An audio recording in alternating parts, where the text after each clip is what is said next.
இன்றைக்கி என்ன சமையல் பார்க்கலாம் வாங்க. வழக்கம் போல் சுட சுட சோறு தான், ஆனால் டிஃப்ரெண்ட்டாக சிவன் சம்பா அரிசி இது. அதில் வடித்தது சாதம் குக்கரில் வைக்காமல் அலிக்காய் போட்டு பாசிப்பருப்பு சேர்த்து கூட்டு நெய் விட்டு சாப்பிட்டா நல்லாயிருக்கும். நான் நெய் போட்டே தாளிச்சிட்டேன் நான், அதனால் நான் தனியாக ஒரு நெய் தேவையில்லை. இருக்குது நல்ல காம்பினேஷனாக.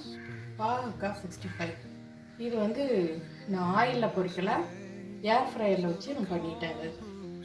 இதுவும் நல்லாயிருக்கும், நல்ல காம்பினேஷன். வெளியே சாலடுக்கு வந்து சாட் மசாலா மட்டும்தான் போட்டிருக்கேன், வேறு எதுவும் போடலை. பாவக்காய் வந்து 65க்கு நீங்கள் எல்லாம் போடுறதுக்கு முன்னாடி சீவிட்டு நைஸாக சீவிட்டு உப்பை போட்டு நல்லா கொஞ்சம் நேரம் பெசரி வச்சுட்டு அதுக்கப்புறம் எடுத்துட்டு லேசாக அலசிட்டு மறுபடியும் அந்த மசாலாலாம் போட்டு ஃப்ரை பண்ணிங்கன்னா அவ்வளோக்கா கசப்பு இருக்காது. இதுதான் இன்னைக்கு டிப்ஸ் தான். கூட ரசம் இருக்குது, தயிர் இருக்குது, எல்லாமே இருக்குது. இந்த வீடியோ உங்களுக்கு பிடிச்சிருந்துச்சுன்னா லைக் பண்ணுங்கள், ஷேர் பண்ணுங்கள், கமெண்ட் பண்ணுங்கள். புதுசாக பார்க்குறீங்கன்னா சப்ஸ்கிரைப் பண்ணிக்கோங்க. தேங்க்ஸ் ஃபார் வாட்சிங். பாய்.